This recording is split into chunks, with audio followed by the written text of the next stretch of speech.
Last class में हमने nomenclature के क्वेश्चन किए थे। Then we saw common names iso neo, है ना, कुछ कॉमन नेम्स देखे थे, normal, iso, neo, and then chemical properties start किए थे, राइट। उसमें पहली केमिकल प्रॉपर्टी हमने देखी थी combustion, second was oxidation, third और फोर्थ हम एक साथ पढ़ रहे थे, that was addition reaction and substitution reaction. और इस बीच में हमने टोटल सैचुरेटेड वर्सेस अनसैचुरेटेड के 3 डिफरेंस देख लिए थे। एक तो उनका डेफिनेशन कि saturated are single bonded compounds, unsaturated are double bonded या ट्रिपल बॉन्डेड कंपाउंड्स, ये पहला डिफरेंस था। दूसरा डिफरेंस हमने कंबशन में पढ़ा था, फ्लेम का कलर, एक की क्लीन ब्लू फ्लेम थी सैचुरेटेड की, और अनसैचुरेटेड की येलो सूटी फ्लेम, ठीक है। उसके बाद तीसरा डिफरेंस हमने पढ़ा था रिएक्शन में कि एल्केन्स यानी कि saturated hydrocarbon substitution reaction show करेंगे और unsaturated hydrocarbons addition reaction show करेंगे, क्योंकि उनके पास एक्स्ट्रा बॉन्ड्स हैं, वो कोई और मॉलिक्यूल को अपने अंदर ऐड कर सकते हैं। जबकि एल्केन्स के पास एक्स्ट्रा और कोई बॉन्ड नहीं है, तो कोई एटम अगर उनके साथ जुड़ना चाहता है तो उनको अपने ही किसी एटम को पहले हटाना होगा और फिर नए एटम को वो जगह देंगे। तो those were substitution reaction, addition reaction. एक बार और सब्स्टिट्यूशन रिएक्शन, एडिशन रिएक्शन का एक एग्जांपल देखते हैं। तो for example CH4, this is methane, alkene का एग्जांपल है ये, एल्कीन का पहला मेंबर है। इसमें अगर मैं Cl2 ऐड कराना चाहूंगा तो ऑलरेडी कार्बन की चारों बॉन्ड अलग अलग एटम के साथ बनी हुई है, राइट। तो कार्बन अब पांचवें एटम को तो नहीं बैठा सकता, तो उसको क्या करना पड़ेगा, अपने ही किसी हाइड्रोजन को वो हटाएगा, उसकी जगह क्लोरीन को बैठाएगा। आपको कंपाउंड क्या मिलने वाला है, CH3Cl। अब CH4 नहीं रहा ना, एक हाइड्रोजन हट गया है, उसकी जगह Cl ले लेनी है, और एक H जो हटा है और एक Cl जो बचा है मिलके क्या बन जाएंगे, HCl। This is the substitution reaction, जहां पे एक क्लोरीन के एटम ने एक हाइड्रोजन को एटम को सब्स्टिट्यूट किया। और ऐसा इसलिए किया कि कार्बन के पास और एक्स्ट्रा बॉन्ड नहीं थी उनको ऐड करने के लिए, इन्होंने इसलिए सब्स्टिट्यूशन मेथड ऑप्ट किया। क्लियर है। अब यही काम अगर मैं इथीन के साथ करूं, इथीन या इथाइन, अगर इसमें मैं हाइड्रोजन को ऐड करता हूं तो अब इनके पास तो एक्स्ट्रा बॉन्ड है कार्बन के पास, अगर ये डबल से सिंगल भी हो जाएंगे या ये ट्रिपल से डबल हो जाएंगे तो उनको कोई फर्क नहीं पड़ेगा, बॉन्डिंग तो अभी भी रहेगी ना उनके बीच में। तो ये वही करेंगे, दोनों कार्बन एक एक हाइड्रोजन को अपने पास ऐड करवा लेंगे। ऑलरेडी उनके पास CH2 है, एक बॉन्ड दोनों ने अपनी वापस हटा दी और वो कनेक्शन उन्होंने कर लिया तीसरे हाइड्रोजन के साथ, अल्टीमेटली CH3 बन गया इथेन। तो ethane got converted into ethane, ultimately an unsaturated compound got converted into saturated compound। यहां भी यही होगा, आप एक हाइड्रोजन का मॉलिक्यूल ऐड करोगे तो ये ट्रिपल से डबल हो जाएगी, लाइक दिस। आप फर्दर इसमें एक और हाइड्रोजन का मॉलिक्यूल ऐड कर दो तो ये डबल से सिंगल हो जाएगी। अब तो ये बन गया सैचुरेटेड, तो अब ये एडिशन रिएक्शन शो नहीं करेगा, अब ये क्या करेगा, सब्स्टिट्यूशन। समझ गए क्या। तो substitution reaction are shown by saturated hydrocarbons, या saturated hydrocarbon shows substitution reaction is the third point of difference, whereas unsaturated hydrocarbons shows addition reaction। Clear है। कुछ लिखे थे क्या इसमें पर रिएक्शन,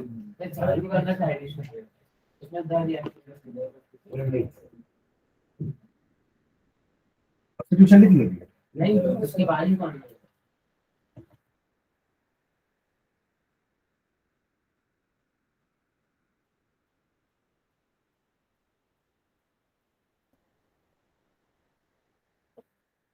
ओके, एडिशन में लिखेंगे the reaction in which a reagent acts completely, the reaction in which a reagent, the reaction in which a reagent, R-E with agent, reagent, in which a reagent acts completely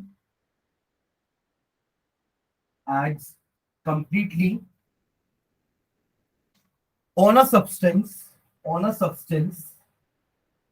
acts completely on a substance without the removal of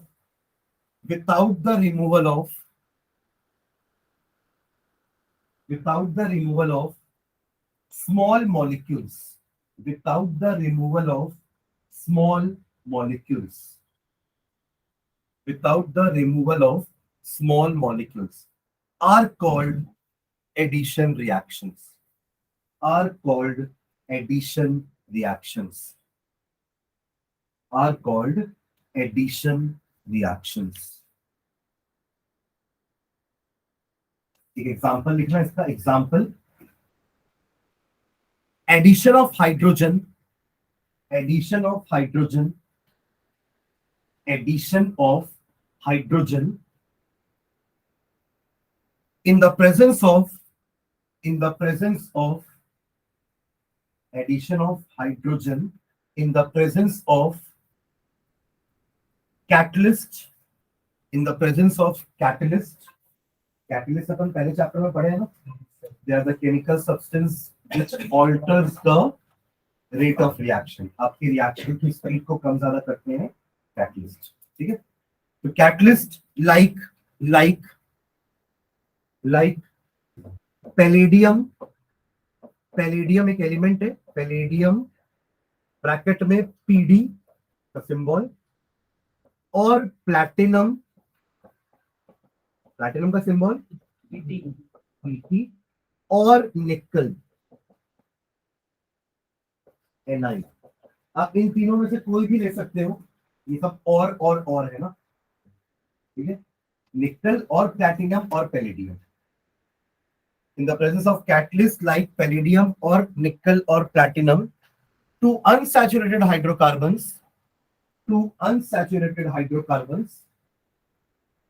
addition of hydrogen in the presence of nickel, platinum or palladium to unsaturated hydrocarbons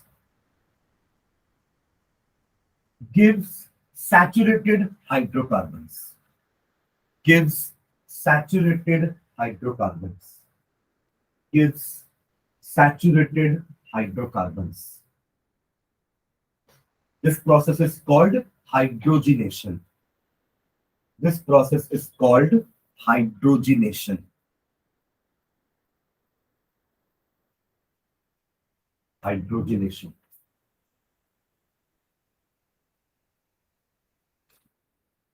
जैसे chlorination बोलूंगा तो addition of chlorine molecule हो जाएगा, hydrogenation मतलब addition of hydrogen molecule. तो जब भी कोई ऐसा नाम लिखा रहता है तो उसका मतलब क्या है, उसका एडिशन हो रहा है। हाइड्रोजनेशन मतलब हाइड्रोजन का एडिशन। जैसे अपन ऑक्सीडेशन बोलते थे तो उसमें क्या होता था, ऑक्सीजन का एडिशन, समझ रहे हो। वैसे ही हाइड्रोजनेशन का मतलब क्या हुआ, वर्ड मीनिंग क्या हुआ, हाइड्रोजन का एडिशन। हाइड्रोजनेशन है ना, तो हाइड्रोजन और एडिशन को मिक्स कर दिए तो बन गया हाइड्रोजनेशन। क्लियर है, ओके। इसका रिएक्शन लिखते हैं, वही इथीन ले लेंगे, CH2 double bond CH2 plus H2, arrow के ऊपर निकल या पीटी या पैलेडियम। तो अपन फर्स्ट चैप्टर पढ़े, कैटलिस्ट हम एरो के ऊपर नीचे लिखते हैं कंडीशंस। तो यहां से आपको मिलेगा इथेन, CH3 बॉन्ड CH3। ये प्रोसेस हो रहा है आपका hydrogenation. Very important reaction. Important क्यों है इसके बाद बताता हूं मैं आप लोग को।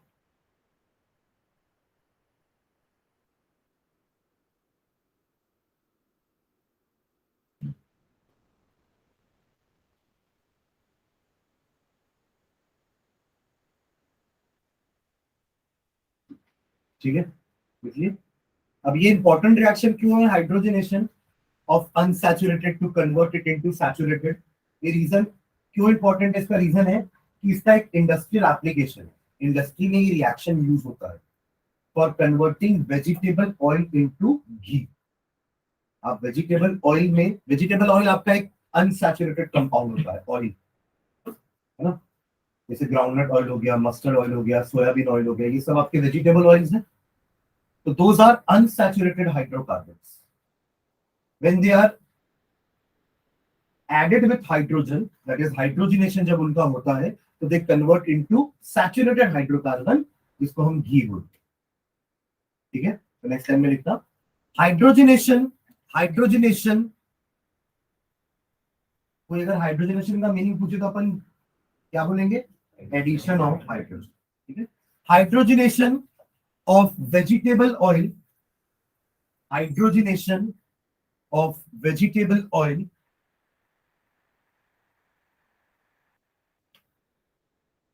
in the presence of nickel catalyst. In the presence of nickel catalyst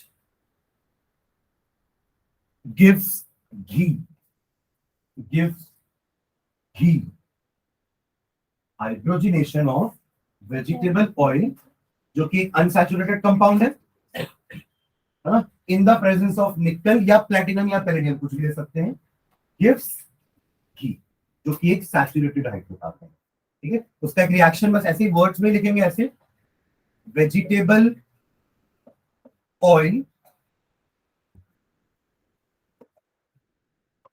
plus H2 gives घी.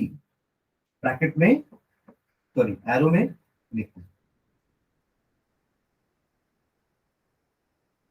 ये इसका इंडस्ट्रियल एप्लीकेशन है, इस रिएक्शन का इंडस्ट्रियल एप्लीकेशन. समझ रहे ना इंडस्ट्रियल एप्लीकेशन का मतलब? इंडस्ट्री में यूज होता है ये रिएक्शन. ठीक है,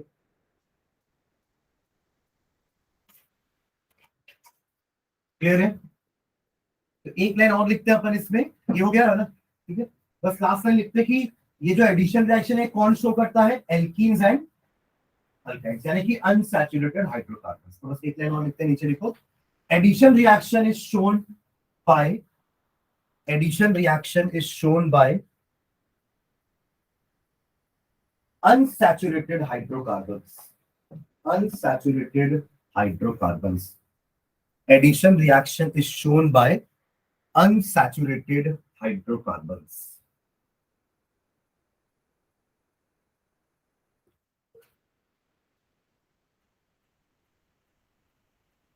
ठीक है, अगला fourth reaction substitution. Substitution reaction लिखेंगे the reaction in which a reagent. आप लोग दोनों एग्जांपल लिख लियो ना. The reaction in which a reagent, the reaction in which a reagent, ये एक ही वर्ड है. Reagent is one word, right? Reagent. हाँ, the reaction in which a reagent substitutes or replaces, substitute or replaces an atom or a group of atom, an atom or a group of atom from the reactant, from the reactant, are called substitution reaction, are called substitution reaction.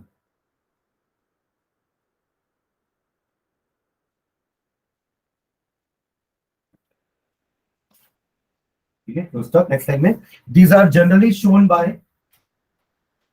these are generally shown by, these are generally shown by saturated compounds, these are generally shown by saturated compounds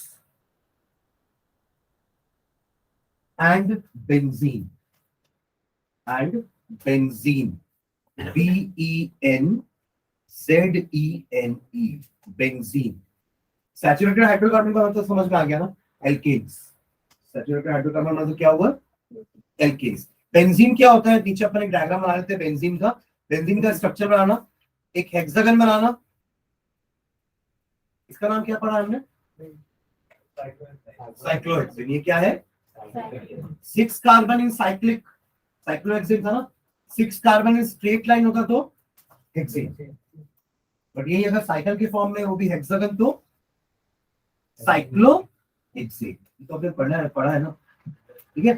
पर benzene और cyclohexane में क्या अंतर होगा? Cyclohexane में सारी bond single bond है, अभी तो हेक्सेन बोल रहे हैं ना, बट बेंजीन में अल्टरनेट पोजीशंस पे डबल बॉन्ड होती है, लाइक दिस। अगर यहां है तो अगली डबल बॉन्ड यहां, यहां है तो अगली डबल बॉन्ड यहां, फिर यहां। अल्टरनेट दिख रहा है आपको? एक single double single double single double, ठीक है। बेंजीन का स्ट्रक्चर मान लो। इसका फॉर्मूला क्या होगा, कोई बताएगा मुझे? नहीं बता, क्या फॉर्मूला होना चाहिए? कितने कार्बन है, कितने हाइड्रोजन है? 6 कार्बन तो दिख रहा है सबको, जितने एचजेस है उतने कार्बन है। What about hydrogen? हर एक कार्बन में कितने हाइड्रोजन लगेंगे बताओ? हर कार्बन में कितने हाइड्रोजन लगने चाहिए? कैसे 14 लगेगा? इसका ये वाला कार्बन ऑलरेडी 3 बॉन्ड बना रहा है, एक इस कार्बन के साथ और 2 इस कार्बन के साथ। ये तो 3 बना चुका है ना, वैसे ये भी 3 बना चुका है। देखो 1 2 3, वैसे ये वाला कार्बन भी 3 बना चुका है, 1 2 3। वैसे ये कार्बन भी 3 बना चुका है, 1 2 3, और ये कार्बन भी 3 बना चुका है, 1 2 3। तो सबकी तो एक एक ही बॉन्ड बची है ना। अरे हाँ यार, समझ में आ रहा है क्या बोल रहा हूँ मैं? तो ये एक एच आएगा यहाँ, एक एच यहाँ, एक एच यहाँ, एक एच यहाँ, एक एच यहाँ और एक एच यहाँ। कितने एच हो गए? 6। जितने कार्बन उतने H. C6H6 is the molecular formula of benzene. समझ गए क्या? बना लो बेंजीन का स्ट्रक्चर, बना लो, आ सकता है एग्जाम में 1 नंबर के लिए। राइट द स्ट्रक्चर ऑफ, या draw the structure of benzene. Alternate double and single bond होती है। ये डिफरेंस है हमारे साइक्लोहेक्सेन और बेंजीन में, समझ रहे हो? साइक्लोहेक्सेन और बेंजीन का ये डिफरेंस है, डबल बॉन्ड रहेगी, वो भी अल्टरनेट पोजीशन, ठीक है। जरूरी नहीं कि वो डबल बॉन्ड आप ऐसे ही बनाओ, यहाँ यहाँ यहाँ। आप चाहो तो यहाँ यहाँ और यहाँ भी बना सकते हो, हो सकती है बॉन्ड। ये यहाँ आ जाएगी तो ये यहाँ आ जाएगी और ये यहाँ आ जाएगी, क्लियर है? बस अल्टरनेट होना चाहिए, ये ध्यान रखिए, क्लियर है? चलो नेक्स्ट लाइन में लिखना। Most of the saturated hydrocarbons, most of the saturated hydrocarbons, most of the saturated hydrocarbons are inert, are inert, INERT, मतलब थोड़े से कम रिएक्टिव होते हैं। इनर्ट मतलब क्या होता है? अनरिएक्टिव। हम इनर्ट गैसेस बोलते हैं ना, आखिरी वाले गैसेस को, नोबल गैसेस को हम इनर्ट गैसेस बोलते हैं, जहां पे आपका helium, neon, argon, krypton, xenon, radon, ये 6 गैसेस होती हैं। इनका ऑलरेडी ऑक्टेट कंप्लीट है, ऑलरेडी इनके आखिरी वाले शेल में 8 या 2 इलेक्ट्रॉन है, इसलिए ये रिएक्ट नहीं करते, तभी उनको इनर्ट गैसेस कहा जाता है। इनर्ट का मतलब समझ में आ रहा है ना, थोड़े अनरिएक्टिव टाइप के होंगे, ठीक है। तो most of the saturated hydrocarbons are inert with most of the reagents. Most of the saturated hydrocarbons are inert with most of the reagents. So presence of sunlight. So presence of sunlight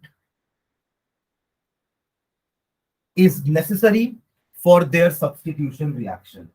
So presence of sunlight is necessary for their substitution reaction. So presence of sunlight is necessary for their substitution reaction. Next time we look. When chlorine is added to hydrocarbons, when chlorine is added to hydrocarbons, when chlorine is added to hydrocarbon in the presence of sunlight, in the presence of sunlight, in the presence of sunlight,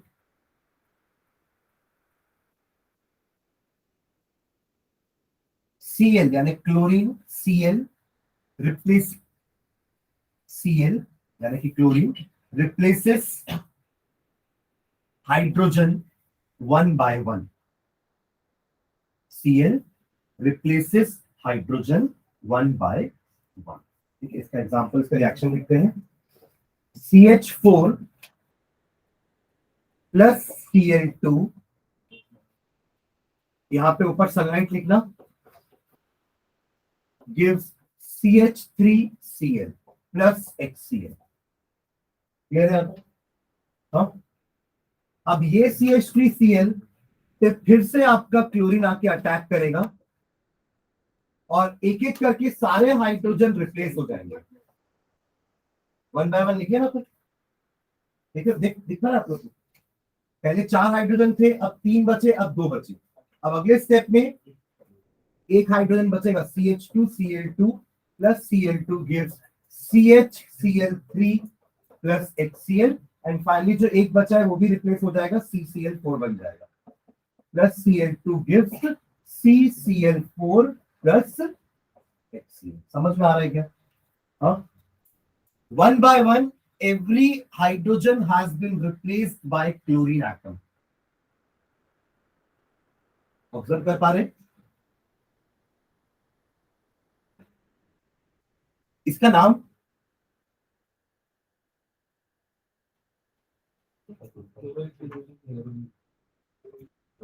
ethane क्यों होगा बेटा? एक ही carbon है ना, वो Cl वाले सी को छोड़ दिया करो भैया. कितने बार बताऊंगा?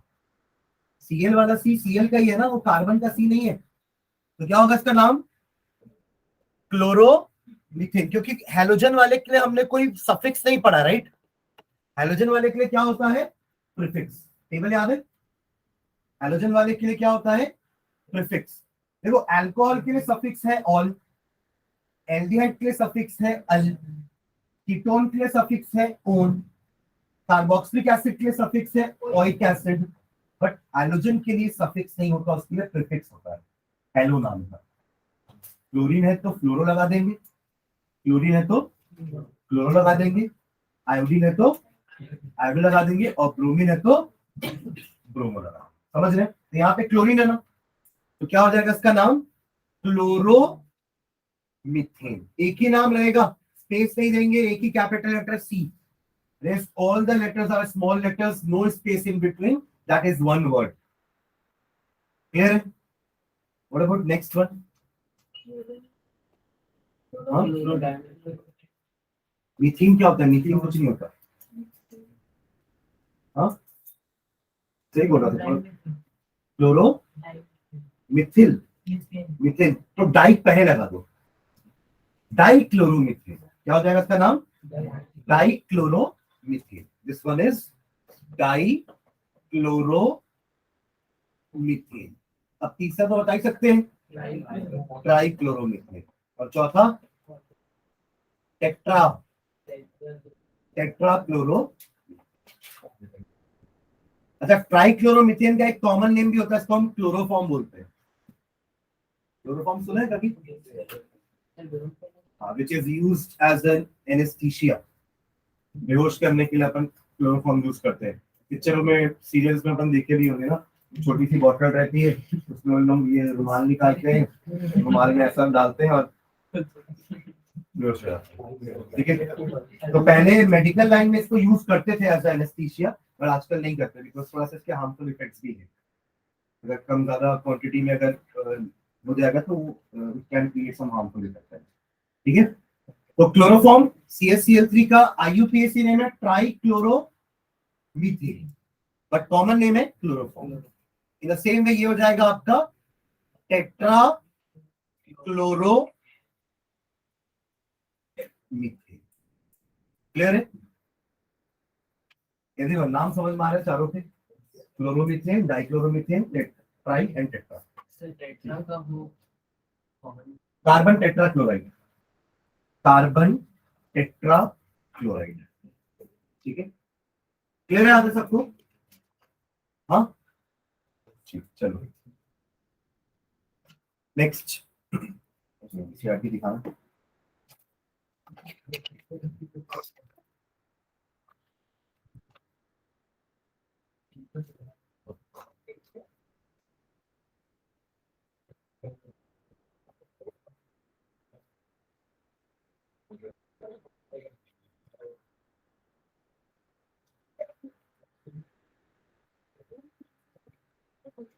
चलिए नेक्स्ट हेडिंग डालना।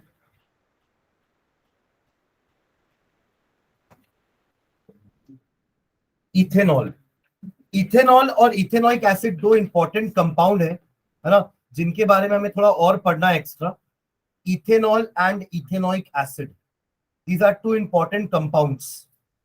जब हम ऑर्गेनिक कंपाउंड की बात करते हैं ना, तो these are two important compounds. आप लोग सुन रहे हो क्या? इथेनॉल मतलब अल्कोहल है 2 कार्बन वाला, और इथेनॉइक एसिड मतलब एसिड है 2 कार्बन वाला। फॉर्मूला क्या हो जाएगा दोनों का? Ethanol is CH3CH2OH, and carboxylic acid में इथेनॉइक एसिड क्या होगा? CH3COOH।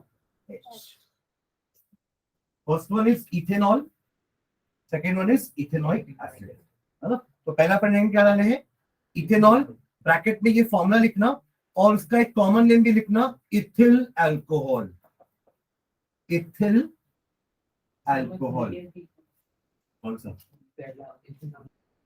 ही होगा ना पहला, तो तभी तो 4 बॉन्ड बनाएगा कार्बन। ब्रैकेट में फॉर्मूला लिखना CH3CH2OH, या C2H5OH भी लिख सकते हैं, साथ में लिखते हैं C2H5OH या CH3CH2OH। और एक और नाम लिखना उसका, इथिल अल्कोहल। इथिल अल्कोहल, ठीक है। इसी कुछ प्रॉपर्टीज लिखते हैं, हाइपन डाल के लिखो। Ethanol is a clear liquid. Ethanol is a clear liquid. Ethanol is a clear liquid with burning taste. With burning taste. यही वो अल्कोहल है जो लोग कंज्यूम करते हैं ना, ठीक है। ये अलग अलग फॉर्म में मार्केट में मिलेगा आपको।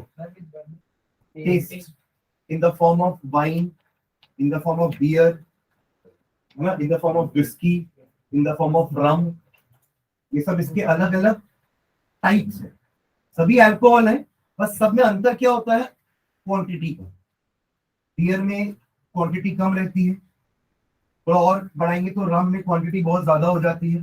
परसेंटेज, कंसंट्रेशन, ये इतना परसेंट हमारा अल्कोहल है उस ड्रिंक में, उससे हम डिसाइड करते हैं कि वो किस टाइप का ड्रिंक है, ठीक है। तो क्या लिखिए? It is a clear liquid with burning taste, full stop. Its boiling point is its boiling point is its boiling point is 351 kelvin. 351 kelvin. Water से ज्यादा है, कम है? वाटर में कितना होता है? 373 केल्विन, है ना। इसका 351 केल्विन। तो अगर आप वाटर और अल्कोहल को मिक्स करोगे ना, तो they can be separated by fractional distillation, क्योंकि बॉइलिंग पॉइंट अल्कोहल का कम है, वाटर का ज्यादा है। आप जब दोनों को बॉईल करना चालू कर दो, तो पहले किसका बॉइलिंग पॉइंट आएगा? अल्कोहल का, इथेनॉल का। तो इथेनॉल इवेपोरेट होना, बॉईल होना चालू करेगी, पानी अभी भी नीचे ही रहेगा पूरा। जब इथेनॉल आपका इवेपोरेट हो जाएगा, वेपर में कन्वर्ट हो जाएगा, it will be condense and can be collected as separate liquid. Water वही रहेगा। अभी तक वाटर का बॉइलिंग पॉइंट आया नहीं है, समझ रहे हैं? इस टाइप का सेपरेशन टेक्निक अपने 9th में पढ़े ना, कि how you will separate two immiscible liquids या two miscible liquids. Ethanol and alcohol are two miscible liquids, और उसके लिए हम यूज करते हैं fractional distillation to separate them. अगर इथेनॉल वाटर के साथ मिक्स हो जाता है किसी भी प्रपोर्शन में, इससे जो ड्रिंक करते हैं वो पानी मिला के करते हैं, क्योंकि बर्निंग टेस्ट है ना इसका, तो थोड़ा उसको डाइल्यूट करने के लिए आप ऐसे नहीं पीते, है ना। आप ऐसे पिएंगे तो आपको गला जल जाएगा, because it has got a burning taste. या तो लोग उसमें पानी मिलाते हैं या सोडा मिलाते हैं, ठीक है। ट्राई नहीं करना है ना। हाँ, चलो क्या लिखे? Boiling point is 351 Kelvin, full stop. It is completely miscible. It is completely miscible. It is completely miscible with water in all proportions. It is completely miscible in water, with water, sorry, with water in all proportions. In all proportions.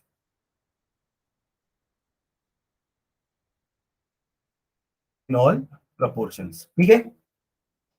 Next इसकी chemical properties देखते हैं, नीचे लिखना। Reactions of ethanol. Ethanol आपका main heading है ना, उसके अंदर ये सब हेडिंग है, reactions of ethanol, reactions of ethanol, reactions of ethanol. First लिखेंगे पहला रिएक्शन डिहाइड्रेशन। डिहाइड्रेशन क्या मतलब होता है डिहाइड्रेशन का? पानी है, मतलब पानी का रिमूवल, है ना। देखो सामने जो डी वर्ड लगा है ना, डीई, इसका मतलब ही होता है रिमूवल। समझ रहे हैं क्या? जैसे हाइड्रोजनेशन का मतलब क्या था? Addition of hydrogen. अगर मैं उस हाइड्रोजनेशन के सामने डी लगा दूं, डिहाइड्रोजनेशन, डिहाइड्रेशन अलग है। डिहाइड्रोजनेशन का क्या मतलब हो जाएगा? Removal of hydrogen. तो डी का मतलब है रिमूवल, समझ गए? तो हाइड्रेशन मतलब होता है पानी पीना, हाइड्रेट करना अपने आप को, जो गर्मी के दिनों में हम बोलते हैं कीप योरसेल्फ हाइड्रेटेड। पानी पीते रहो, कुछ लिक्विड लेते रहो, ताकि आप हाइड्रेटेड रहोगे, है ना। और नहीं लिए, बहुत ज्यादा धूप में घूम रहे हैं तो डिहाइड्रेशन हो जाएगा। That will be lost in the form of maybe sweat और in the form of urine. और आप पानी नहीं पी रहे तो अल्टीमेटली यू गॉट डिहाइड्रेटेड, यानी कि आपकी बॉडी से वाटर का बहुत ज्यादा लॉस हो गया। समझ रहे हैं मैं क्या बोल रहा हूँ, है ना। तो डिहाइड्रेशन मतलब क्या हो जाएगा? इसका वर्ड मीनिंग ही है रिमूवल ऑफ हाइड्रोजन, नहीं वो हाइड्रोजनेशन होता। हाइड्रेशन है मतलब पानी, रिमूवल ऑफ, समझ रहे हैं। तो इथेनॉल में से पानी निकालना है, वो जो मैंने मेथड बताया वो अलग चीज है ना। इथेनॉल और पानी मिक्स है, उसमें से दोनों को अलग करना है, दैट इज डिफरेंट। और इथेनॉल में से पानी निकालने का मतलब क्या है कि ऑलरेडी आपके पास इथेनॉल है, राइट, लाइक दिस CH3CH2OH, ऐसा है। इसमें से पानी निकालना है। CH मतलब इथेनॉल और पानी मिला के पानी बाहर नहीं निकालना, इथेनॉल में से ही पानी बाहर निकालना है। मैं क्लियर? देखो दोनों अलग अलग चीजें हैं, वो एक फिजिकल प्रोसेस है। अगर मैं इथेनॉल एक बीकर में लूं और पानी एक बीकर में लूं, दोनों को मिक्स कर दूं, तो उनको सेपरेट करने के टेक्निक को हम फ्रैक्शनल डिस्टिलेशन बोलते हैं। अब मैं बोल रहा हूं कि पानी नहीं है मेरे पास, ये इथेनॉल है, प्योर इथेनॉल है, इसमें से पानी रिमूव करने का मतलब है कि उसके मॉलिक्यूल में से ही पानी निकालना है। Am I clear? दोनों में डिफरेंस समझ में आ रहा है ना? वहां अलग करने का मतलब है कि इथेनॉल अलग हुआ, पानी अलग हुआ, बट यहाँ पे इथेनॉल में से ही पानी निकाला है, तो अब इथेनॉल नहीं बचेगा। पानी कैसे निकलेगा? ध्यान देना यहाँ पे, ये मैं 2 रख रहा हूं, एक हाइड्रोजन को मैं अलग से ऐसे दिखा रहा हूं ताकि आप लोग को मैं रिमूव करता हुआ दिखा पाऊं, और दूसरा जो OH है वो कुछ ऐसा लगा है। वही चीज है, बस मैंने थोड़ा सा अलग तरीके से लिखा है उसको। देख पा रहे हो? CH3 अभी भी है ना, CH2 अभी भी है, और OH अभी भी है, राइट। ये दोनों मिला के पानी का रिमूवल हो जाएगा, H2 हो गया ना, क्लियर। बट ये अपने आप नहीं होगा, आपको इसके साथ एक रिएजेंट डालना पड़ेगा, और उस रिएजेंट को हम कहते हैं dehydrating agent. Just like oxidation के लिए ऑक्सीडाइजिंग एजेंट लेते हैं, रिड्यूसिंग के लिए या रिडक्शन के लिए रिड्यूसिंग एजेंट लेते हैं, वैसे ही डिहाइड्रेशन करने के लिए हम क्या लेंगे? Dehydrating agent. उसका एक और नाम होता है, उसको हम ड्राइंग एजेंट भी बोल सकते हैं। अल्टीमेटली पानी किसी चीज से रिमूव हो गया मतलब वो ड्राई होगी ना। पहले वेट थी, हमने उसमें से पानी रिमूव करवा दिया किसी चीज को ऐड करके, तो अब वो ड्राइंग एजेंट कहलाएगा। जनरली हम H2SO4 को यूज करते हैं, सल्फ्यूरिक एसिड को यूज करते हैं, जो इसमें से पानी रिमूव कर देता है। अब जब पानी रिमूव हो गया तो बचा क्या? CH2 बचा है। बहुत हंसी आ रही है, मैं बाहर निकाल दूंगा बाहर, ठीक है। तू ऑनलाइन आया कर, क्या मैं कुछ चेहरा नहीं दिखे तेरा, तू वहां हंस खेल कूद जो करना है कर, यहाँ बैठ के हंसना नहीं है। मजाक कर रहा हूँ क्या यहाँ पे मैं? हाँ, इसमें से वाटर वाटर मॉलिक्यूल बाहर आ गया, तो बचा क्या है? CH2 यही बचा ना। क्या दोनों कार्बन की 4-4 बॉन्ड बन रही है? नहीं, है ना, नहीं बन रही ना। कितनी बॉन्ड बन रही है? 3-3। ये भी 3 बना रहा है, 2 इसके साथ 1 इसके साथ, और ये भी 3 बना रहा है, 2 इसके साथ 1 इसके साथ। तो क्या करेंगे कि 4 हो जाए? वो दोनों डबल बॉन्ड बना सकते हैं ना। कार्बन के पास तो इतनी मतलब एबिलिटी है कि वो आपस में मल्टीपल बॉन्ड्स बना सकते हैं। तो ये क्या करेंगे, जैसे ही पानी का लॉस हुआ ना, ये अपने में आपस में क्या बना लेंगे? Double bond. तो क्या बन गया ये?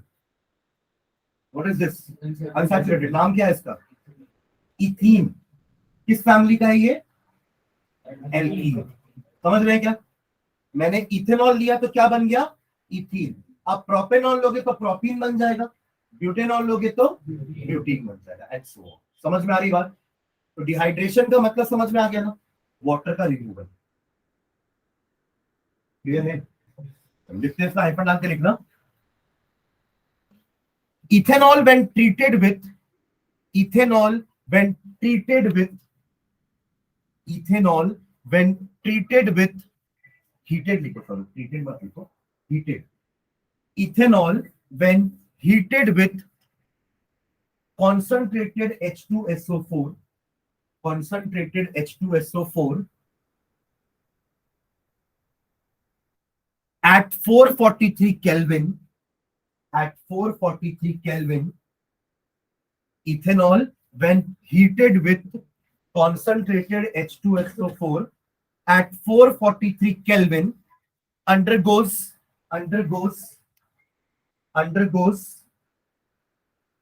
intramolecular dehydration, intramolecular dehydration। Intra word का मतलब क्या होता है? What do you mean by inter and intra? हाँ, मतलब अगर आपके स्कूल के अंदर ही कोई कंपटीशन हो रहा है तो आप इंट्रा स्कूल बोल रहे हो, पर अगर दो स्कूल के बीच में हो रहा है तो that will B inter school competition, right?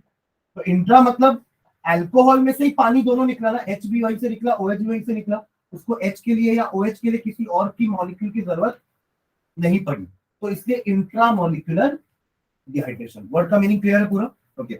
Intra molecular dehydration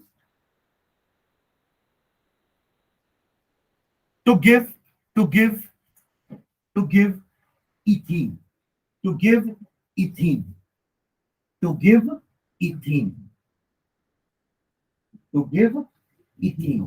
ठीक है, इसको लिखते रिएक्शन को लिखना CH2 वैसे ही लिखना जैसे मैंने पीछे लिखा था, CH2 यहाँ पे एक H अलग, फिर ये CH2OH यहाँ पे, और ब्रैक ये आपके एरो के ऊपर कॉन्सेंट्रेटेड H2SO4 एंड 443 लिखा है ना, 443 kelvin.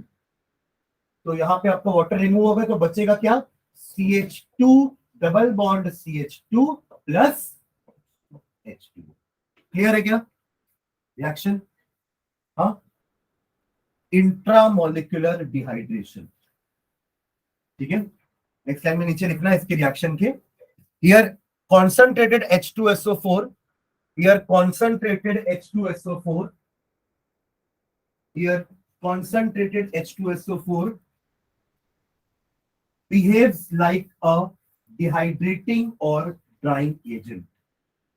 Here concentrated H2SO4 behaves like a dehydrating or drying agent। ये इंपॉर्टेंट है ना, कंक्लूजन लास्ट का। H2SO4 नहीं लोगे तो डिहाइड्रेशन नहीं होगा। Am I clear? ठीक है, ये फर्स्ट रिएक्शन हुआ ना इथेनॉल का। सेकेंड लिखना, सेकेंड रिएक्शन, सेकेंड लिखो, reaction with sodium, reaction with sodium Na। Actually ethanol के पास भी ना, या अल्कोहल के पास भी थोड़ी एसिडिक प्रॉपर्टी होती है। हमने एसिड बेस सॉल्ट पढ़ा है ना, एसिड की प्रॉपर्टीज भी पढ़ी थी उसमें कि एसिड जब मेटल के साथ रिएक्ट करता है तो क्या होता है? हाइड्रोजन गैस फॉर्म होता है। वेरी गुड, है ना, हाइड्रोजन गैस का फॉर्मेशन होता है और सॉल्ट बनता है। अब अगर मैं बोल रहा हूँ कि अल्कोहल भी थोड़ा एसिडिक बिहेवियर शो करता है, इसका मतलब अगर मैं अल्कोहल को सोडियम के साथ मिलाऊंगा तो क्या बनेगा? सॉल्ट तो बनेगा, बट साथ में हाइड्रोजन गैस भी लिबरेट होगी। समझ रहे हैं? देखो इसका हाइफन डाल के रिएक्शन के बारे में। Ethanol react with sodium metal, ethanol react with sodium metal, ethanol react with sodium metal to form sodium ethoxide. ये सॉल्ट का नाम है ना, सोडियम इथॉक्साइड। देखेंगे स्पेलिंग, इथ और ऑक्साइड, है ना, ethoxide and hydrogen gas, and hydrogen gas, and hydrogen gas. Reaction देखना है यहाँ पे, C2H5OH, देखो ये और ये सेम चीज है ना, समझ रहे हो? इसको मैंने कंडेंस फॉर्म में लिख दिया है, यहाँ पे मैंने उसका स्ट्रक्चर दिखाया है। C2H5OH, देखो C2H1 2 3 4 5 एंड OH, समझ रहे हो ना आप? इथेनॉल ऐसे लिखूं या ऐसे लिखूं? हाँ, तो उसको फिर C2H6 हो गई। एक्चुअली अल्कोहल दिखाने के लिए OH रहना जरूरी है, क्योंकि OH ही तो फंक्शनल ग्रुप है ना अल्कोहल का। नहीं, वो अकेला थोड़ा बता देगा कि वो अल्कोहल है, वो अकेला तो कीटोन भी बोल सकता है, एल्डिहाइड में भी हो सकता है, तो ये OH ही बता रहा है कि ये अल्कोहल है। Am I clear? ठीक है, तो C2H5OH लिए, साथ में सोडियम, है ना? तो देखो क्या होगा, हाइड्रोजन हटने वाला है ना, तो हाइड्रोजन को कौन रिप्लेस करने वाला है? सोडियम। तो आपका फॉर्मूला क्या बनेगा? C2H5ONa, इसी को हमने सोडियम इथॉक्साइड नाम दिया है, समझ लो नाम जो भी लिखे अपन, देखो ना इसी समझ में आ रहा है, सोडियम, इथेन का ये आ गया इथ, और ऑक्सीजन का ऑक्साइड, सोडियम इथॉक्साइड, क्लियर है नाम? प्लस हाइड्रोजन गैस तो बनेगा क्योंकि मेटल रिएक्ट कर रहा है एसिड के साथ, ठीक है? एकदम स्ट्रॉन्ग एसिड नहीं होते हैं ये, but they have some acidic behaviour, ठीक है? तो ये हो गया सब तक। Next, third reaction, oxidation. Oxidation, oxidation हमारा किसका देख चुके हैं, तो पीछे ऑक्सीडेशन रिएक्शन लिखे थे ना, वो इसी का लिखे थे, पलटो पीछे एक बार, हम लास्ट क्लास में ऑक्सीडेशन रिएक्शन पढ़े थे ना कंबशन के बाद, उसमें देखो इसी के बारे में लिखे हैं, क्या बना रहा है वो? इथेनॉइक एसिड, CH3COOH बना रहा है ना, और हमने क्या एजेंट लिया है? K2Cr2O7 या KMNO4, very popular oxidising agents, ठीक है? तो बस एक लाइन निकलो उसके लिए, ethanol is oxidized to ethanoic acid. Ethanol is oxidized to ethanoic acid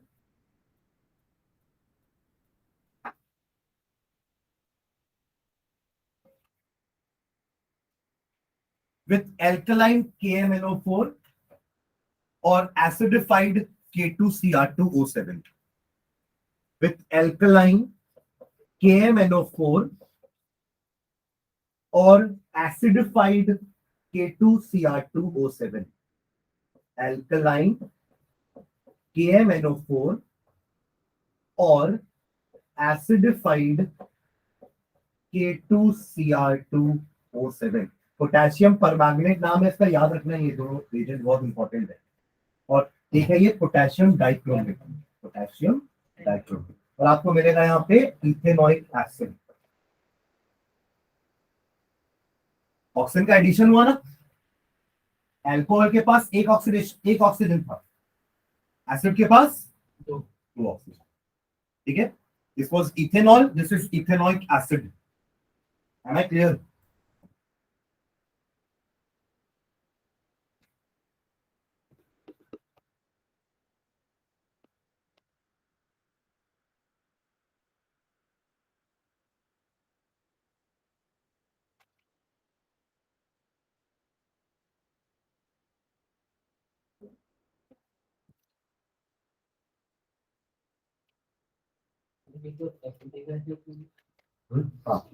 common name है एसिटिक एसिड, IUPACN तो इथेनॉइक एसिड है ना उसका। एसिटिक एसिड तो हम एसिड बेस सॉल्ट में भी बोल रहे थे उसको, और अब ऑर्गेनिक कंपाउंड पढ़े तो उसको इथेनॉइक एसिड नाम बोलेंगे, बिकॉज IUPAC नेम है उसका। इथेन क्योंकि दो कार्बन है और COOH है, तो इसलिए ई हटेगा और ऑइक एसिड जुड़ जाएगा, तो नाम क्या हो जाएगा इसका? इथेनॉइक। ओके, नेक्स्ट एक लास्ट प्रॉपर्टी लिखेंगे,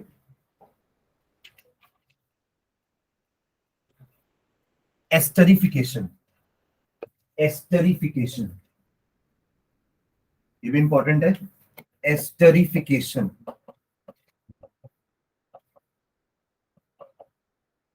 एस्टरिफिकेशन, देखो हमने कितने फंक्शनल ग्रुप पढ़े? अल्कोहलिक वाला पढ़ा हमने, एल्डिहाइड पढ़ा, कीटोन पढ़ा है, कार्बोक्सिलिक एसिड और एक हाइड्रोजन, 5 फंक्शनल ग्रुप पढ़े हमने। अदर देन कार्बन हाइड्रोजन और क्या कनेक्ट हो सकता है, अपन ने 5 पढ़ा है, राइट। ऑक्सीजन वाला एक और ग्रुप होता है जिसको हम एस्टर बोलते हैं। एस्टर एक और फंक्शनल ग्रुप होता है ना। Ester is another functional group जिसका जनरल फॉर्मूला अगर मैं आपको बताऊं, उसका जनरल फॉर्मूला कुछ ऐसा होता है, RCOOR। ये उसका जनरल फॉर्मूला है एस्टर का। जैसे कार्बोक्सिलिक एसिड का क्या था formula, RCOOH। This was carboxylic acid, ये था कार्बोक्सिलिक एसिड। आर मतलब अल्किल ग्रुप, है ना। मीथेन से मिथिल बन रहा था, इथेन से इथिल बन रहा था। यहां आर की जगह मैं CH3 लगा दूंगा तो ये तो इथेनॉइक एसिड बन गया ना। आर की जगह अगर मैं CH3 लगा दे तो ये इथेनॉइक एसिड बन गया। और आर की जगह अगर मैंने CH3 CH2 लगा दिया तो ये बन गया प्रोपेनोइक एसिड। 3 कार्बन है तो प्रोप हो गया ना, प्रोपेन और oic acid, propanoic acid. Am I clear? तो आर का मतलब क्या होता है, it is an alkyl group. हमने लिखा है ये चीज, जहां आपने फंक्शनल ग्रुप का डेफिनेशन लिखा है ना, वहां पे अपन लिखे कि आर का मतलब क्या होता है, it is an alkyl group. और अल्किल ग्रुप बनता कैसे है, एल्केन माइनस 1 हाइड्रोजन। तो जैसे CH4 में से एक हाइड्रोजन हटा तो कितना बचा, CH3 बचा, this is Mithil. C2H6 ethane होता है ना, जैसे CH4 मीथेन है तो मीथेन से बना मिथिल, ये क्या है, इथेन। इसका एक हाइड्रोजन रिमूव करूंगा तो क्या बन जाएगा, ये इथेन। समझ रहे हैं? तो इन्हीं को हम आर बोलते हैं, ये वाले को। क्लियर है? अल्काइल ग्रुप, एक कार्बन का अल्काइल ग्रुप होगा तो मिथाइल नाम देंगे, 2 कार्बन का अल्काइल ग्रुप है तो इथाइल, 3 कार्बन का अल्काइल ग्रुप है तो propyl and so on. Clear है? तो एस्टर क्या होता है, जहां पे एक alkyl group carbon double bond O से जुड़ा है और दूसरा जगह OR लगा हुआ है, इसको हम एस्टर बोलते हैं। ठीक है? अब एस्टरिफिकेशन का मतलब क्या होगा, एस्टर बनाना, एस्टर का फॉर्मेशन होगा। अब एस्टर बनता कैसे, ध्यान देना। हम इथेनॉल का प्रॉपर्टी पढ़ रहे तो इथेनॉल तो लेना ही है, प्लस इसमें हम मिलाते हैं इथेनॉइक एसिड, दोनों लेंगे। ये जो दो हमारे मेन कंपाउंड जो अपन पढ़ रहे हैं ना अभी, पहला इथेनॉल पढ़ रहे हैं, इसके बाद इथेनॉइक एसिड पढ़ेंगे। इथेनॉल का ये लास्ट टॉपिक है, एस्टरिफिकेशन। तो इथेनॉल के साथ हम लेंगे इथेनॉइक एसिड CH3COOH। देखिए एक अल्कोहल और एक एसिड, ये साथ में फिर से लेंगे कंसंट्रेटेड H2SO4। ये क्या करना था वहां पे, अकेले डिहाइड्रेट, अकेले इथेनॉल क्या क्या काम कर रहा था, ये इथेनॉल में से पानी निकाल रहा था। अब 2 लिए ना अपन, तो इन दोनों में से पानी निकालेगा एक साथ, यानी कि पहले हो रहा था इंट्रामोलिकुलर डिहाइड्रेशन, अब होगा इंटरमोलिकुलर। दोनों का मिलके पानी बाहर निकलेगा। हमें क्लियर है ना? मतलब इसका ले लो OH, इसका ले लो H, हो गया H2O। OH इधर से, H इधर से। पहले पिछला रिएक्शन में जो अपने डिहाइड्रेशन लिखा है, वहां पे इसी में से H और OH निकल रहा था, that was intramolecular dehydration. But अब इन दोनों मॉलिक्यूल का मिला के पानी निकल रहा है बाहर, तो दिस इज इंटरमोलिकुलर डिहाइड्रेशन। पानी निकल गया, क्या बचा, इधर का CH3CO बचा है, CH3CO ये बचा है, और यहां पे क्या बचा है, OC2H5। तो ये इसको कंपेयर करता हूं मैं जनरल फॉर्मूला से, RCOOR। ठीक है? एक अल्किल ग्रुप है मिथिल और दूसरा अल्किल ग्रुप है इथिल। क्लियर है? इसी को एस्टर बोल रहे हैं। साथ में पानी तो बन ही रहा है, तो बस करना क्या है हमको, दोनों का मिला के पानी बाहर करना है और बाकी जो बच गया उनको जोड़ना है, CH3CO OC2H5। O को बीच में जोड़ेंगे, समझ रहे हैं, C2H5 को बाद में लिखेंगे, लाइक दिस। क्लियर है? इसी को एस्टर बोल रहे हैं। एक अल्किल ग्रुप की जगह CH3 आया है, दूसरे अल्किल ग्रुप की जगह C2H5 आया है, बाकी तो COO तो कॉमन है, राइट। ये हो गया आपका एस्टर। इसका नाम होता है इथिल इथेनोएट। हम इसका नॉमेनक्लेचर नहीं पढ़ रहे हालांकि, बट इसका नाम जरूर याद रखना। इथिल होता ना, ये इथिल है ये, और जो बचा उसमें भी 2 कार्बन है ना, तो इथेन आएगा उसमें भी, और इसके फंक्शनल ग्रुप के लिए सफिक्स लगता है ओएट। क्या लगता है? ओएट। तो इथिल इथेनोएट, इथेनोएट का ई हटा, फिर इथेन का ई हटा और ओएट जुड़ गया। इथिल तो लिखोगे ही, और फिर इथिल के बाद इथेन लिखते फॉर रिमेनिंग 2 कार्बन, तो उसके लिए फिर आपने ई हटा दिया और क्या जोड़ दिया? ओएट। Ethyl ethanoate. क्लियर है नाम? Ethyl ethanoate. ठीक, चलो इसमें लिखता है, हाइफन डाल के लिखना एस्टरिफिकेशन में। Ethanol reacts with ethanoic acid, ethanol reacts with, heading डाल लियो ना आप लोग, एस्टरिफिकेशन। हाँ, ये रिएक्शन ना हमारा आखिरी। Ethanol react with ethanoic acid in the presence of concentrated H2SO4, in the presence of concentrated H2SO4, ethanol react with ethanoic acid in the presence of concentrated H2SO4 to form ethyl ethanoate, to form ethyl ethanoate, to form ethyl ethanoate, bracket में ester. It is a kind of ester. Bracket close.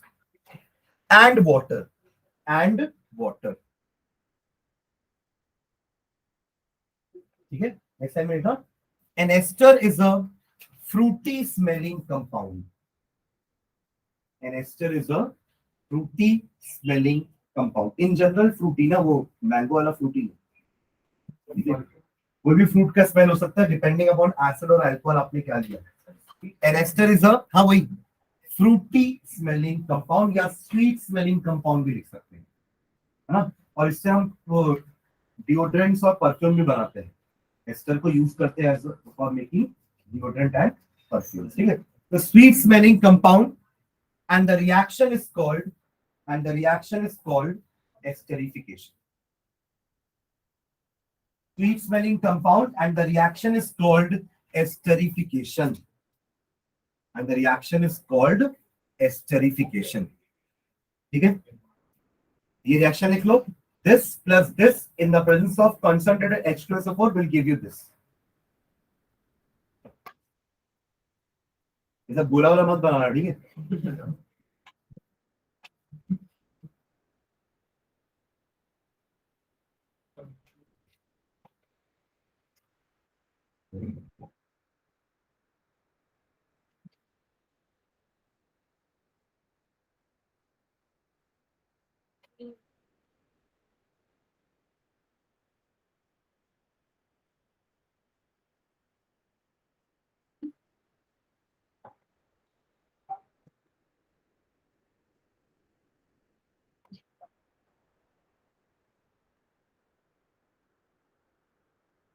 ठीक है,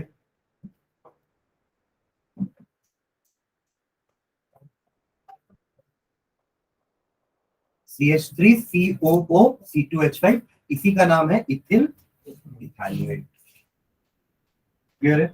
this is ester, ethyl ethylate,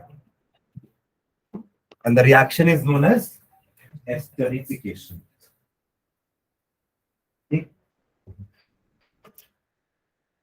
ठीक है, ऐसे ही ethanoic acid में हमको पढ़ना उसकी प्रॉपर्टीज, और फिर लास्ट टॉपिक रहेगा आपका सोप एंड डिटर्जेंट इस चैप्टर का. तो कोशिश करते हैं कि नेक्स्ट क्लास में अपन चैप्टर खत्म करेंगे ये वाला, और एक क्लास इसके प्रश्न आ गए तो केमिस्ट्री खत्म हो जाएगा. फिजिक्स का एक चैप्टर बचा है, उसको अपन नेक्स्ट चालू करते हैं, magnetic effect of electric current. ठीक है,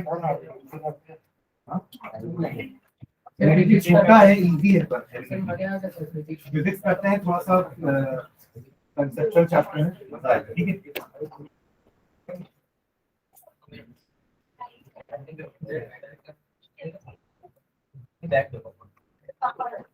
चलिए, थैंक यू.